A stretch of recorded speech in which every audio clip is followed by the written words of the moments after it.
OK. Ah, attends. Oui. OK, Exode 16. Exode 16, on va lire les 5 premiers versets. On a lu l'ensemble du chapitre tantôt, avant la symphonie de la prière. Aujourd'hui, on va voir différents versets qui ont rapport à notre thème d'aujourd'hui dans le livre d'Exode. Donc, on ne va pas passer systématiquement à travers le chapitre 16, mais on s'introduit avec ça. Exode 16, toute l'assemblée des enfants d'Israël partit d'Élim.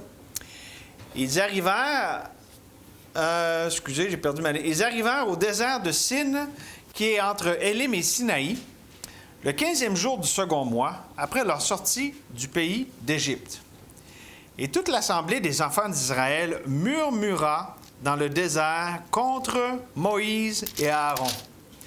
Les enfants d'Israël leur dirent: que ne nous sommes morts par la main de l'Éternel dans le pays d'Égypte quand nous étions assis près des pots de viande et quand nous mangions du pain à satiété. Car vous nous avez menés dans ce désert pour faire mourir de faim toute cette multitude. L'Éternel dit à Moïse: voici, je ferai pleuvoir pour vous du pain du haut des cieux. Le peuple sortira et en ramassera jour par jour la quantité nécessaire afin que je le mette à l'épreuve et que je vois s'il marchera ou non selon ma loi. Le 6e jour, lorsqu'ils prépareront ce qu'ils auront apporté, il s'en trouvera le double de ce qu'ils ramasseront jour par jour. On veut commencer, Seigneur, en venant à toi, parce que c'est la parole vivante, ta parole qu'on a entre les mains, mais c'est toi, Esprit du Dieu vivant, qui nous enseigne. Donc, fais silence dans chacun de nos cœurs, les distractions, les inquiétudes, les choses qui peuvent nous préoccuper maintenant. On veut tout mettre ça de côté et s'assire à tes pieds, notre divin Maître. Merci que tu as la manne céleste pour nos cœurs. Merci que tu es la source d'eau vive. Et Seigneur, merci que tu es généreux, tu es fidèle et tu débordes de grâce et de vérité. Et donc, c'est plein de confiance et reconnaissant qu'on vient à toi comme ça, s'attendant de toi des choses merveilleuses, extraordinaires et sur mesure pour chacune de nos vies et pour notre Église. On te prie toutes ces choses au nom de Jésus. Amen. Donc, on a lu juste là un peu l'introduction au chapitre 16. Et qu'est-ce qu'on peut voir là-dedans? C'est que la semaine dernière, je ne sais pas si vous vous rappelez, on a vu la mer Rouge. Wow! L'action d'éclat, l'extraordinaire. Puis je dirais en fait du chapitre 7 au chapitre 14 dans Exode, c'est pas mal extraordinaire parce qu'il y a les plaies d'Égypte, puis là ensuite il y a la mer qui est séparée, tout ça.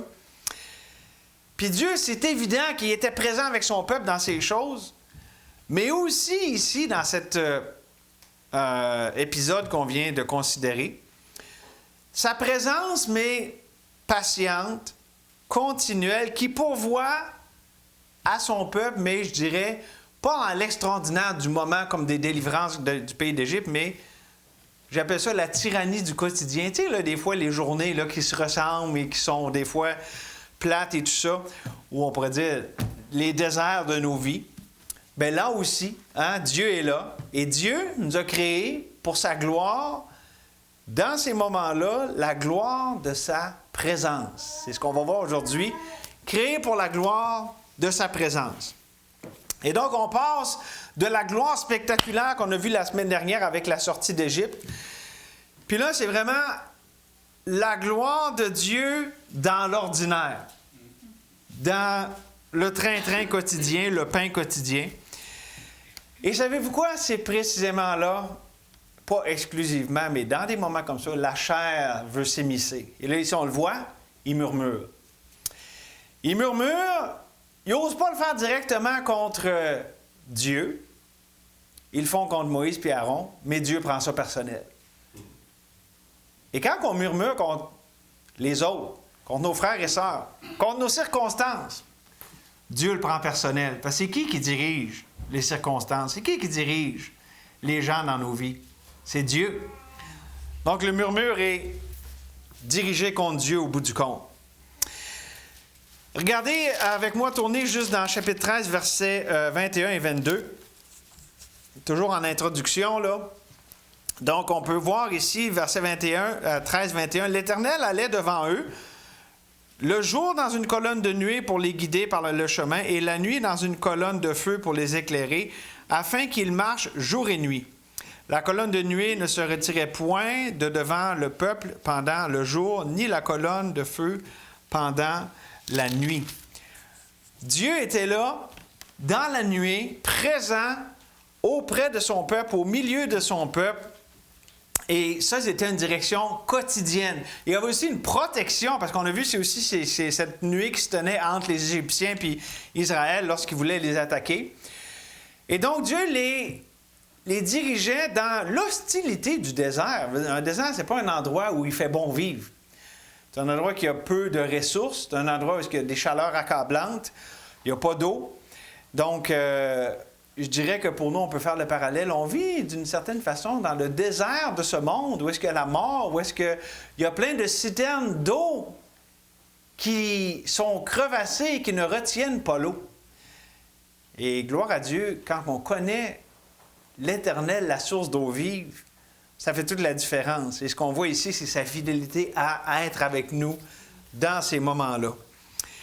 Et je dirais que comme Israël, c'est facile de passer, le chapitre 15, c'est un chapitre de louange. Le cantique de Moïse, il loue l'Éternel parce qu'ils ont vu les actions d'éclat.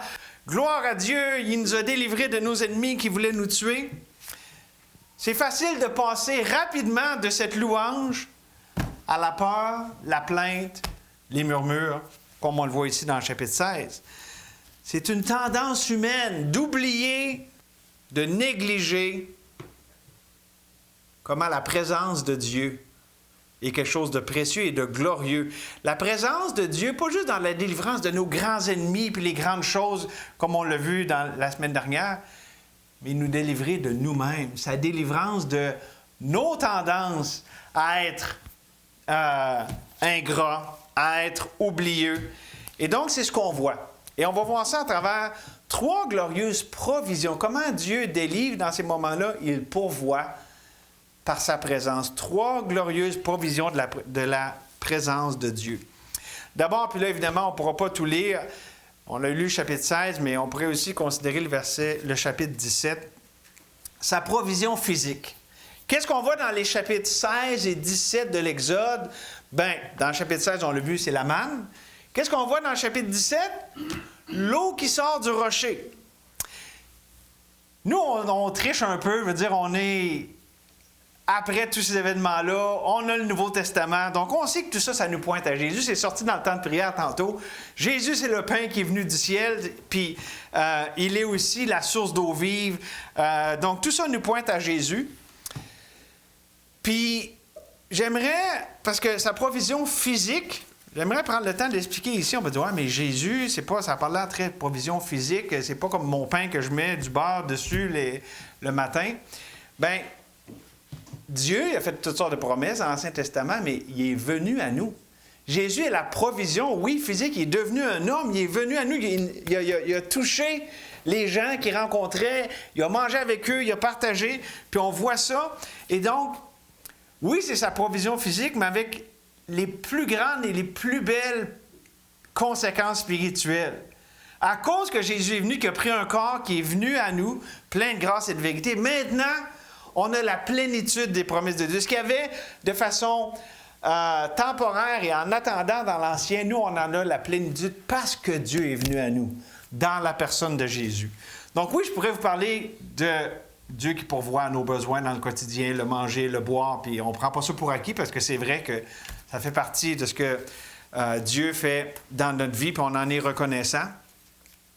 Mais j'aimerais surtout regarder l'ultime manne qui est venue du ciel, comme dans Jean 6. On a vu ça, vous vous rappelez, l'année dernière dans notre série dans Jean. Et aussi, dans Jean aussi, Jean 4, Jean 7, Jésus qui est la source d'eau vive. Hein? Et ce type de provision, Dieu qui pourvoit, puis en passant, ça a sorti aussi dans le temps de prière, Dieu, à tous les jours, il y a du pain à nous donner. Oui, Jésus est le pain, mais Jésus veut se donner à nous. à tous les jours pour nourrir nos cœurs. Il veut qu'on s'abreuve de lui à tous les jours. Puis il est constamment disponible. C'est la provision infinie. Et c'est pour ça qu'il faut qu'on comprenne la vie chrétienne. La vie chrétienne, c'est Jésus, là, mais la foi chrétienne, c'est d'abord et avant tout recevoir. Je pose ça comme question piège des fois, là. Hey, la chrétienté, c'est-tu d'abord par rapport à donner ou à recevoir? Puis là, les gens sont pas trop sûrs. Tu sais, une question piège, tu veux pas avoir la fou devant tout le monde. Mais on peut dire, ben, les chrétiens, c'est généreux, ça donne, ou en tout cas, ça devrait, n'est-ce pas? Oui, mais c'est pas le point de départ. La chrétienté, c'est d'abord recevoir. Ça commence avec recevoir le don de Dieu, sa vie en Jésus, pour le pardon des péchés et tout ça. Mais même quotidiennement, je ne pourrais pas donner, déborder de Jésus dans ma journée si d'abord je ne viens pas m'abreuver à lui, si je ne reçois pas sa provision quotidienne, le pain quotidien. Et donc, qu'est-ce que tout ça nous enseigne? Ça nous enseigne la dépendance totale que nous avons envers Dieu. Pas partielle, totale. Jésus le dit lui-même, la chair ne sert à rien, c'est l'esprit qui vivifie. Si je veux marcher par l'esprit, si je veux une vie qui porte le fruit de l'esprit, je n'ai pas le choix que de dépendre de Dieu comme étant mon pain.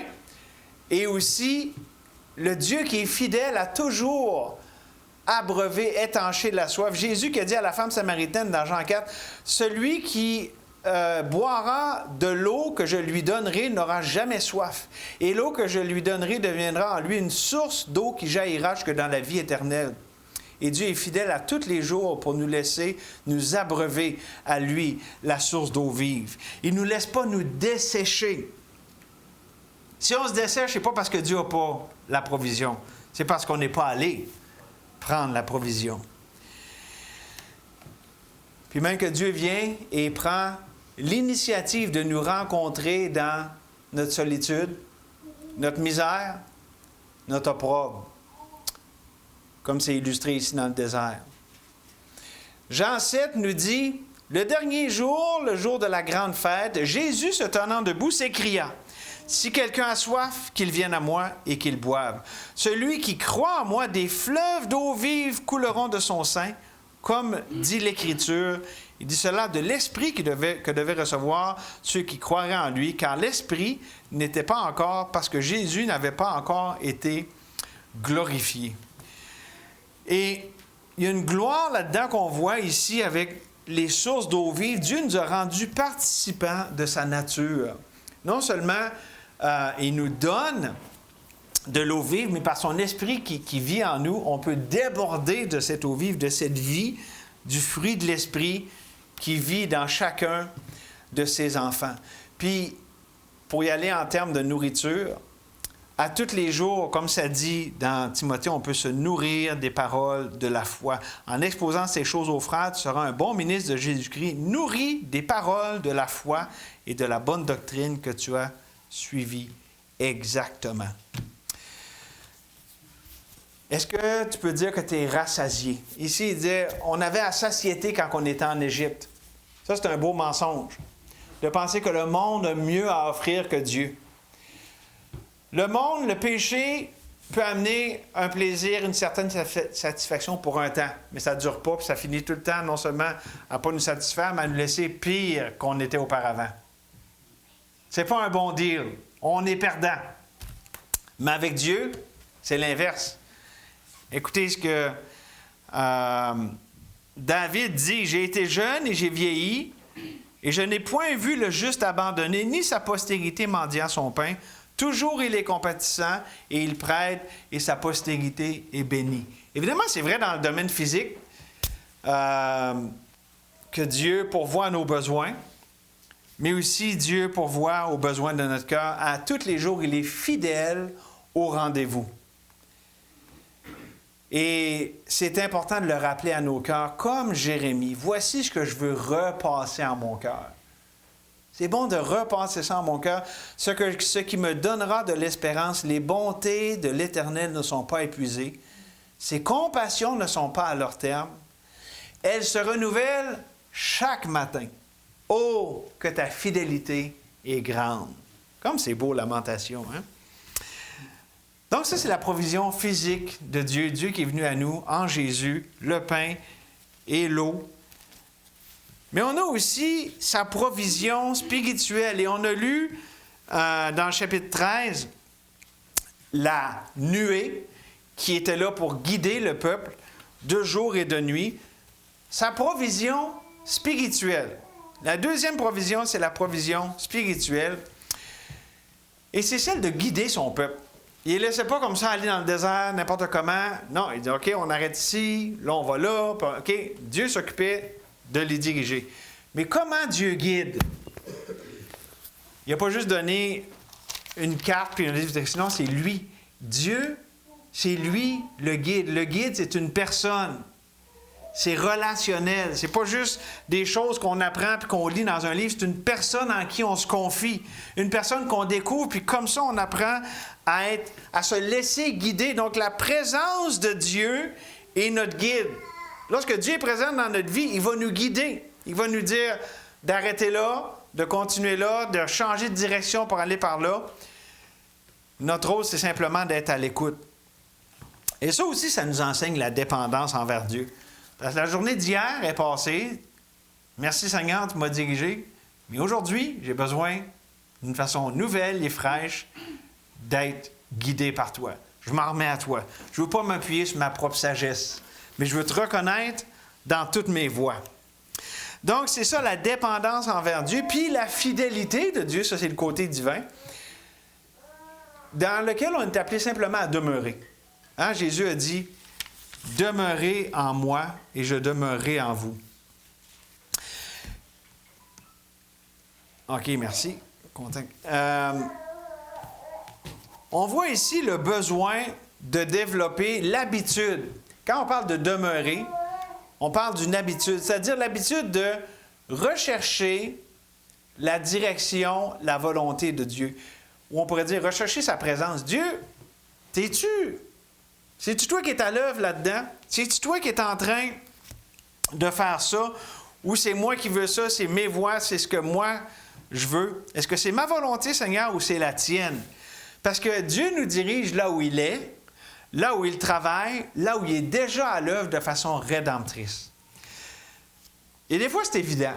Une des raisons que j'aime tellement le ministère de prison, c'est que souvent, je m'assieds avec quelqu'un, puis là, je vois, waouh, Dieu est à l'œuvre. Tu sais, c'est comme, je suis un spectateur de, tu sais, parce que ça, c'est tellement un trait typique de ceux que je vois.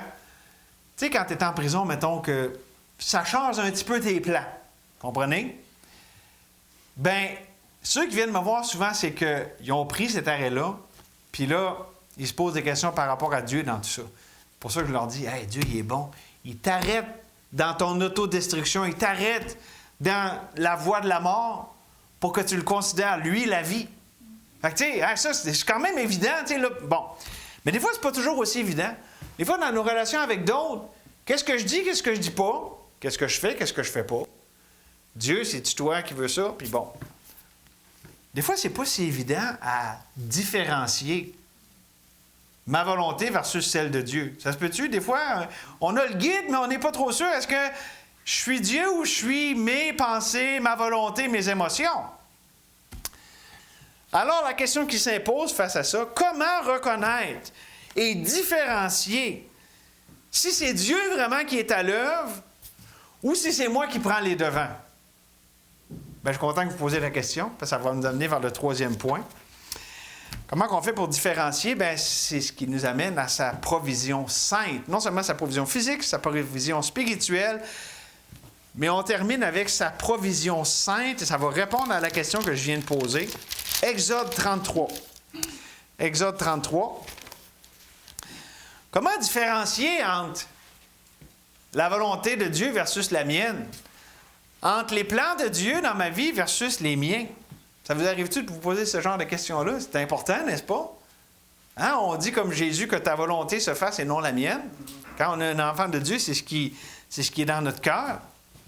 Mais sa provision sainte est ce qui répond à ça. Regardez chapitre 33, toujours dans Exode, versets 15 et 16.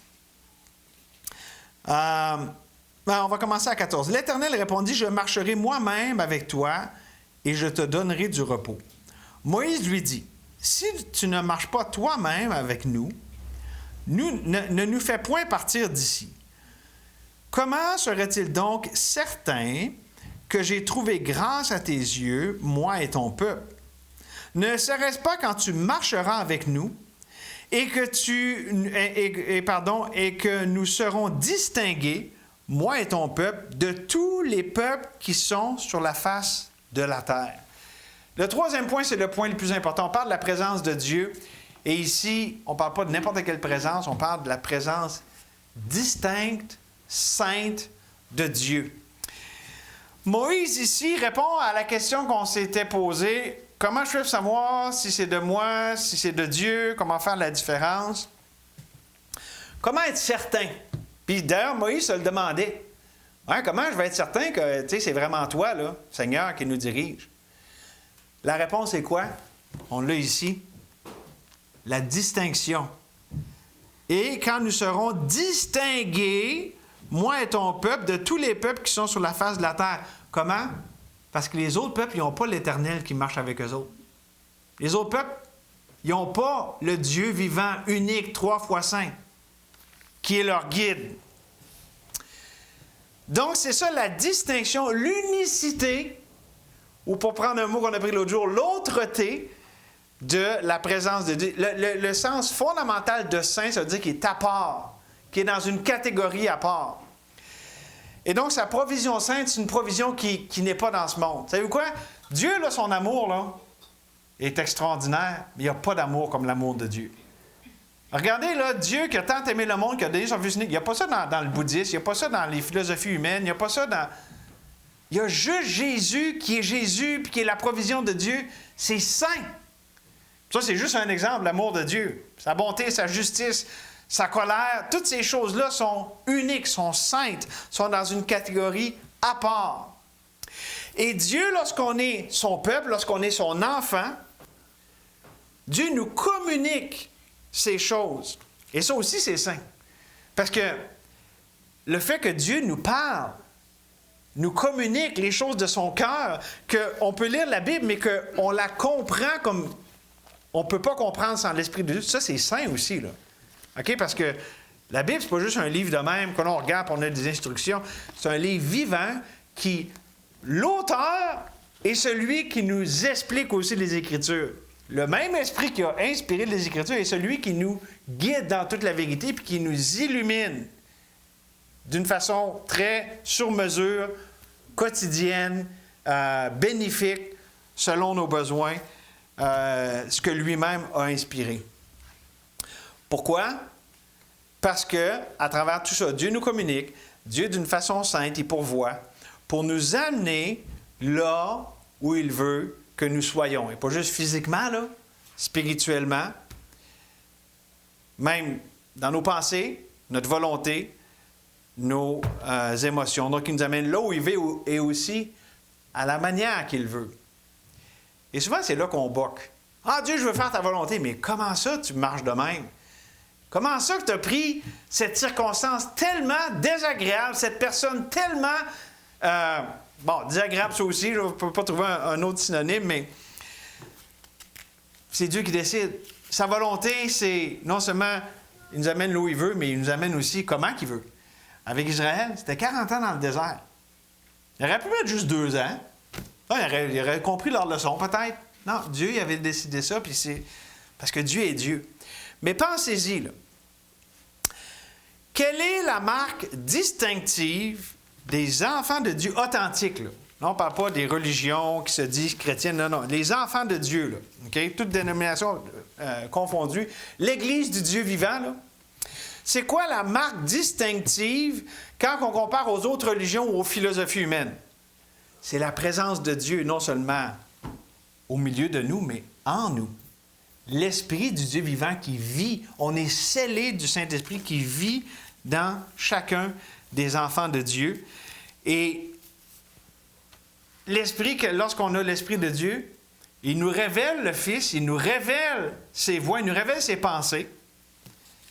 Puis on peut le connaître d'une manière qui est impossible autrement. C'est pas parce qu'on est plus intelligent que d'autres. En fait, la Bible même dit que Dieu va prendre des gens qui sont, aux yeux du monde, des gens pas intelligents, qui ne sont pas nécessairement les plus hauts dans la société puis dans l'estime des hommes, mais que Dieu va se glorifier en prenant des gens comme ça, qui n'ont pas nécessairement ce que le monde va regarder comme étant la grandeur et tout ça. Par ailleurs, là, il faut comprendre, on parle de différent, d'être distinct.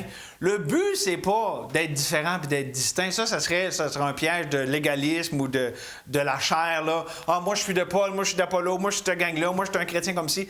OK, le but, c'est pas d'être différent. On va le voir dans un instant, le but, c'est Dieu. Mais je vous l'illustre avec Paul. Paul, quand il est devenu chrétien, écoutez ce qu'il dit lui-même sur cette expérience au début de sa vie chrétienne, dans Galates 1, 18 à 24, 3 ans plus tard, il raconte son expérience conversion et après-conversion. Donc, 3 ans plus tard, je montais à Jérusalem pour faire la connaissance de Céphas, ça c'est Pierre, et je demeurai 15 jours chez lui. Mais je ne vis aucun des autres apôtres, si ce n'est Jacques, le frère du Seigneur. Dans ce que je vous écris, voici, devant Dieu, je ne mens point. J'allais ensuite dans les contrées de Syrie et de Cilicie. Or, j'étais inconnu de visage aux églises de Judée qui sont en Christ. Elles avaient seulement entendu dire, « Celui qui autrefois nous persécutait annonce maintenant la foi qu'il s'efforçait de détruire. » Et elles glorifiaient Dieu à mon sujet. Quand on voit ici, Paul n'a pas essayé, d'expression québécoise, de fitter avec son nouveau groupe d'appartenance, les chrétiens. Il n'a pas là à dire, ben là, je vais être différent comme les chrétiens sont différents. Non, il est allé à Jérusalem, il n'a pas vu plus de monde que ça. Il n'a pas essayé de s'imposer à ce groupe-là. Hein, il en a vu 2 quand il est allé à la place, là, le berceau de la chrétienté à Jérusalem. Non. Ce qui a produit le résultat de glorifier Dieu au sujet, tu sais, le peuple dit, hey, wow, il nous persécutait, puis maintenant il prêche cette fois-là. Tu vois, qui a produit ce résultat-là, c'est la présence de Dieu dans la vie de Paul. Il n'y avait pas à être vendeur. Il y avait l'authentification par l'Esprit de Dieu qui vit en lui. Il n'y avait pas rien à essayer de vendre comme salade. Il était un enfant de Dieu. Ce qu'il était, de par la grâce de Dieu, c'est ce qui le distinguait. Il n'essayait pas d'être différent. Il était différent à cause que Dieu vivait en lui. Comprenez-vous? On n'a pas besoin d'essayer d'être différent. On l'est quand on est un réel enfant de Dieu. Maintenant, on est appelé à vivre cette différence, puis à la vivre pleinement par la foi, en faisant confiance à Dieu dans nos vies. Mais le but, ce n'est pas d'être différent. Et le secret de l'influence de Paul, dans le contexte de ce qu'on vient de lire, puis son inclusion là où est-ce qu'il était rejeté, c'est parce que Dieu était en lui. Le peuple de Dieu l'a reconnu. Hey, c'est un frère. Peut-être qu'ils ont dit c'est un brodeur. Peut-être. Je n'ai pas vérifié dans le grec, là, mais... Donc, on rappelle que le but, ce n'est pas d'être différent. Le but, c'est Dieu. Puis lui, il fait la différence. Le but, ce n'est pas d'être différent. Le but, c'est Dieu. Puis lui fait la différence. Vous voulez faire une différence autour de vous? Essayez pas de faire une différence. Laissez Dieu, qui vit en vous, vivre librement sa vie, puis lui va faire une différence. Encore là, je reviens avec l'exemple de prison. Excusez, là. Je suis pris là-dedans.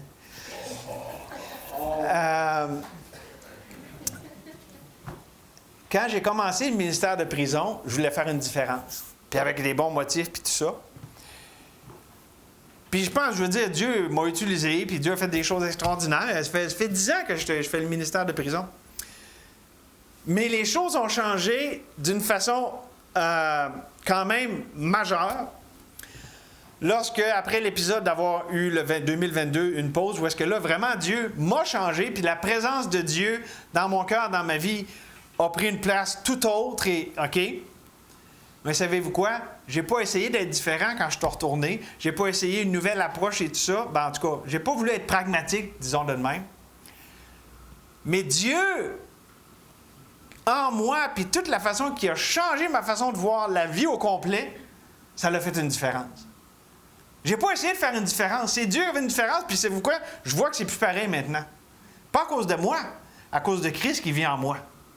Puis savez-vous quoi? Probablement qu'ici, là, il y en a qui peuvent se relier à ça. L'impact autour de vous autres, puis tout ça. Avant, voyons, je vais faire une différence. Dieu, j'aimerais ça te faire connaître. Puis là, tu sais, Dieu travaille dans votre vie, puis il vous change, puis tout ça. Puis souvent, oui, à travers l'épreuve, à travers différentes choses. Puis c'est drôle. L'impact autour, c'est pas vous qui essayez d'être différent, puis d'avoir une nouvelle approche. C'est Dieu qui vous change. Puis ça change complètement l'impact. Pourquoi? Parce que c'est pas vous. C'est Dieu. C'est pas mal mieux. Dieu fait le meilleur job que nous autres. Amen? Amen. Bien là, ça m'amène à cette application. Avez-vous des bottes à cap? Parce que je vais piler sur des orteils. Si vous avez des pantoufles, c'est-tu en Fentex, en broche à poule, là? OK. Et j'ai presque fini, mais je veux cette application-là qui est importante. Dieu fait la différence, la gloire de sa présence, c'est ce qui nous sépare du reste du monde. OK, on est d'accord là-dessus. Puis c'est ce qui nous sépare aussi même des chrétiens charnels, comme on dit avec les Corinthiens. Moi, je suis de Paul, moi d'Apollo, OK? Quand on marche par l'Esprit, on n'est plus dans ce domaine-là. Mais voici ce que je veux dire. C'est important, je dirais, c'est vital de rechercher la plénitude de la présence de Dieu. Dieu, je ne veux pas être à moitié, je ne veux pas être irrésolu. Je veux la plénitude de ta présence, je veux me donner pleinement à toi. Pas de demi-mesure, au complet. Savez-vous pourquoi on a de la misère avec ça? Voulez-vous que je vous le dise? Bon, j'hésite, là. Je pense, je suis plus sûr de mon message. Lorsque, tu sais, on veut tous la plénitude de la présence de Dieu, on veut toute la plénitude de la bénédiction, des fruits que ça donne, n'est-ce pas? On veut tout ça. Mais le prix de la foi, c'est parce que Dieu, là, quand il veut manifester sa présence, lorsqu'il veut l'amener dans notre vie, le chemin qu'il prend, puis ça, c'est pas la première fois que j'en parle, là, il va permettre à la mort d'agir pour que sa vie puisse agir. Là, je vous lis 1 Corinthiens. Je vais lire la version un peu plus extensionnée. « Car nous qui vivons, nous sommes sans cesse livrés à la mort à cause de Jésus, afin que la vie de Jésus soit aussi manifestée dans notre chair mortelle.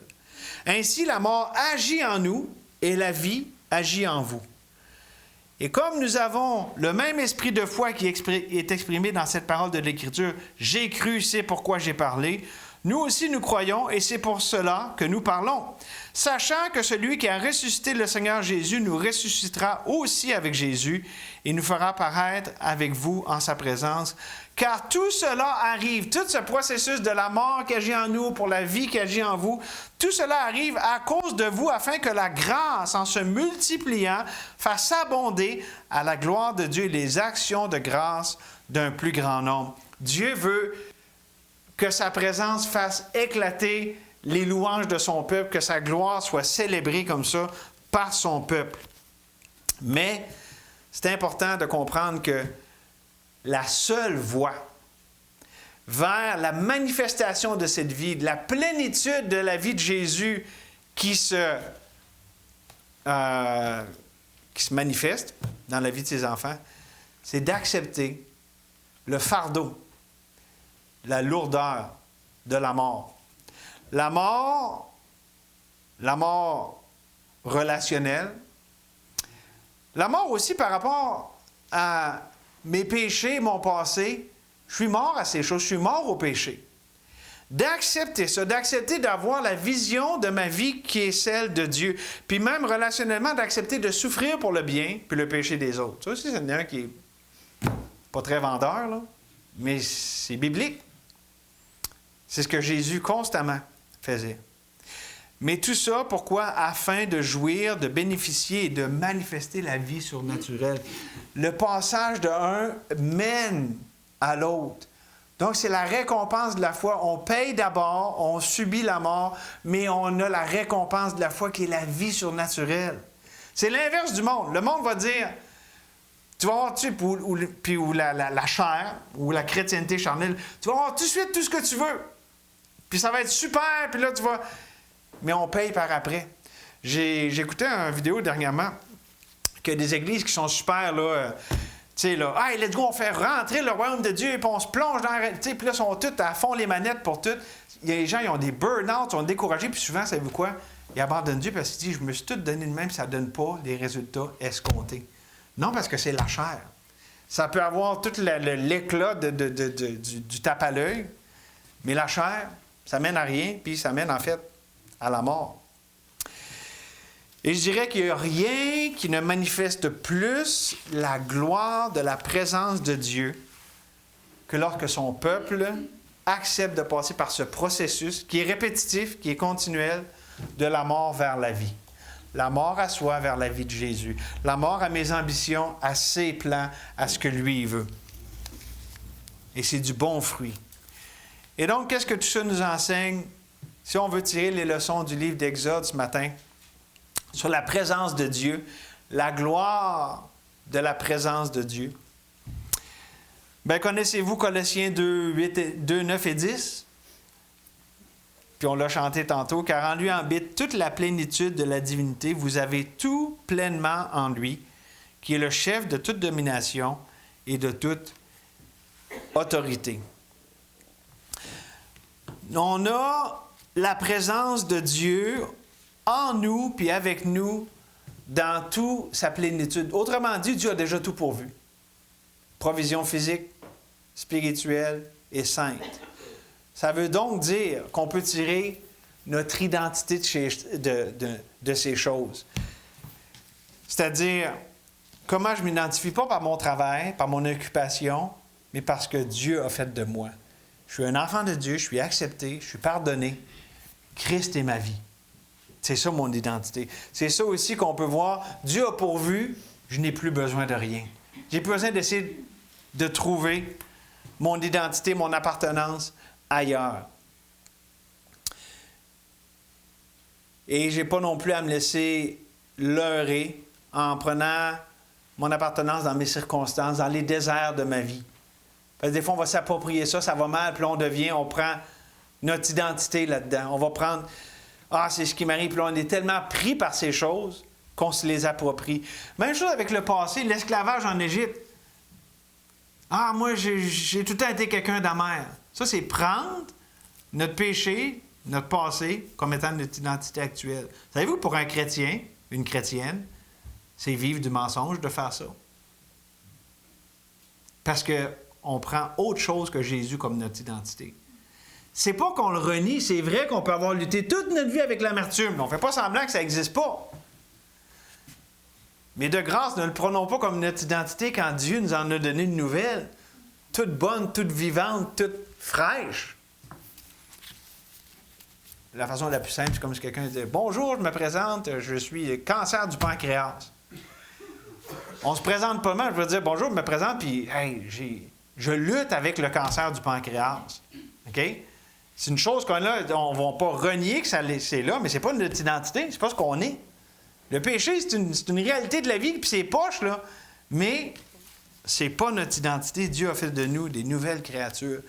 Et donc, Dieu, par sa présence, qui pourvoit en toutes choses, nous donne la grâce de sa vie, de sa direction, de sa liberté, de sa vérité, chaque jour de notre vie. Et donc, enfant de Dieu, est-ce que tu peux dire que tu recherches de tout cœur, à chaque jour, la bénédiction de sa présence? Est-ce que tu acceptes de payer le prix de la bénédiction de sa présence, la plénitude de sa présence, dans ton pèlerinage ici sur terre? Écoutons ce que Pierre a à nous dire là-dessus. « Bien-aimés, je vous exhorte comme des étrangers et voyageurs sur la terre, à vous abstenir des convoitises charnelles qui font la guerre à l'âme. Ayez au milieu des païens une bonne conduite, afin que l'an même où ils vous calomnient, comme si vous étiez des malfaiteurs, ils remarquent vos bonnes œuvres et glorifient Dieu au jour où il les visitera. » Il glorifie Dieu de voir la présence de Dieu dans votre vie, la provision de sa présence. C'est la seule façon de pouvoir expérimenter et jouir de la réalité des versets que je viens juste de lire. Et j'ai une question maintenant pour ceux qui ne sont pas ou qui ne sont peut-être pas certains encore d'être en Jésus, pardonnés, nés de nouveau par l'Esprit de Dieu. Est-ce que tu recherches la délivrance de la présence de Dieu? Recherches-tu la délivrance de sa présence? Je reviens avec Paul, mais pas dans le temps qu'il s'appelait Paul. Avant, comment il s'appelait Paul avant d'être Paul? Saul de Tarse. Et tant qu'il n'a pas été confronté, arrêté par la présence manifeste de Dieu sur le chemin de Damas, puis il va dire que c'était pas subtil, là. Dieu l'a vraiment arrêté sur son chemin. Mais il était perdu. Même s'il était très religieux puis très zélé, il était quand même perdu. Le salut, c'est lorsque Dieu se manifeste à nos cœurs. Peut-être pas, attendez-vous pas nécessairement à voir une grande lumière qui va vous arrêter sur le chemin et tout ça, là. Si une lumière rouge, ça veut dire vous arrêtez, là, OK? Mais si vous êtes sur votre cheval et vous voyez une grande lumière, vous me le direz, là, c'est pas nécessairement commun. Mais la conviction du Saint-Esprit, par contre, et ça, on en a parlé hier en théologie, la conviction du Saint-Esprit, ça nous arrête. Lorsque Dieu se présente à quelqu'un, on ne peut pas rester indifférent. On peut repousser, on peut résister à la grâce de Dieu, mais certainement qu'il va avoir une œuvre de conviction. Je vous l'illustre et je termine avec ça. Avec Jésus qui était à Jéricho. Et lorsqu'il sortait de la ville avec ses disciples et une assez grande foule, le fils de Timée, Bartimée, mendiant et aveugle, était assis au bord du chemin. Il a entendu que c'était Jésus de Nazareth et il se mit à crier « Fils de David, Jésus, aie pitié de moi! » Plusieurs le reprenaient pour le faire taire, mais il criait beaucoup plus fort « Fils de David, aie pitié de moi! » Et j'aime verset 49. Jésus s'arrêta et dit « Appelez-le. » Et ils appelèrent l'aveugle en lui disant « Prends courage, lève-toi, il t'appelle. » L'aveugle jeta son manteau et se levant d'un bond, vint vers Jésus. Jésus, prenant la parole, lui dit « Que veux-tu que je fasse? » « Rabouni, ça veut dire maître, lui répondit l'aveugle, « Que je recouvre la vue. » Et Jésus lui dit « Va, ta foi t'a sauvé. » Aussitôt, il recouvra la vue et suivit Jésus dans le chemin. Ici, c'est une belle image du salut. Il voit son besoin. « Aie pitié de moi, au secours! » Il crie à Jésus. Puis Jésus s'arrête. Est-ce que Jésus s'est arrêté pour toi un jour? Puis, est-ce que tu lui as fait connaître ton besoin? Il dit, c'est quoi? C'est quoi qu'il y a? Puis, on n'aura pas de Dieu si simplement on ne fait pas juste parce que Dieu est capable, il sait ce qu'on a besoin, mais il veut qu'on lui dise, j'ai besoin d'être sauvé, j'ai besoin d'être réconcilié avec toi. Puis, lorsqu'il qu'il a répondu comme ça à l'appel de Dieu, il s'est levé d'un bond et il a jeté son manteau. Ses attaches. Il y a une autre image de ça. Il lisait ça dernièrement dans le livre des Actes. Il y a un bateau, il y a une grosse tempête. Puis là, le bateau est en péril. Puis c'est Paul qui a dit, ou c'est le capitaine, en tout cas, il a dit coupez les cordes des bateaux. Jésus, c'est comme le bateau. Puis, tu sais, les moyens de se sauver nous-mêmes et de s'en sortir, Dieu, il dit non, coupe toutes les cordes de ce qui t'attache ici à une confiance pour essayer de te sauver toi-même. Puis, mets ta confiance uniquement en moi. C'est l'appel ce matin. Est-ce que Jésus s'est arrêté pour toi? Puis est-ce que tu l'as reçu comme ton sauveur? Est-ce qu'il est l'unique objet de ta confiance pour le salut de ton âme? Ça, mes amis, lorsque ça arrive, on n'est plus pareil. Si quelqu'un est en Jésus-Christ, il est une nouvelle création. Les choses anciennes sont passées. Voici, toutes choses sont devenues nouvelles. Or, que tout le monde ici puisse répondre à l'appel que Dieu nous envoie par ce message qu'on a vu aujourd'hui, et qu'il en aille toute la gloire. Merci Seigneur pour ce temps ce matin. Tu es le Dieu de gloire et merci que tu es présent non seulement parmi ton peuple, mais dans tes enfants. Et aussi, tu te fais connaître, tu te manifestes à ceux qui ne te connaissent pas encore. Je le vois semaine après semaine. Et Seigneur, merci que tu es celui qui connaît les cœurs, non seulement de ceux ici, mais peut-être ceux qui vont écouter plus tard ce message. Seigneur, ma prière, c'est que tu révèles ton Fils Jésus au cœur de ceux qui ne te connaissent pas encore. Et pour nous, ton peuple, Seigneur, on veut chérir ta présence au point d'être prêt à en payer le prix. Peu importe c'est quoi. Parce que comme il y a un chant qui dit « T'aimer, Jésus, te connaître ». Que te connaître, te découvrir, grandir dans la grâce et la connaissance, Ça sera notre plus grand désir. Comme dans le psaume 27, j'ai un désir, une chose que je demande ardemment à Dieu, c'est d'être dans sa présence tous les jours. Seigneur, qu'on désire ta présence et qu'on déborde de ta présence. Merci, Seigneur, que tu es le pain, tu es l'eau vive et tu donnes en abondance. On peut venir à toi, tu es infini. Nos besoins pour la grâce, l'amour, l'acceptation sont infinis et ils sont comblés en toi. Merci pour ça, Seigneur. Oui, merci. Au nom de Jésus. Amen.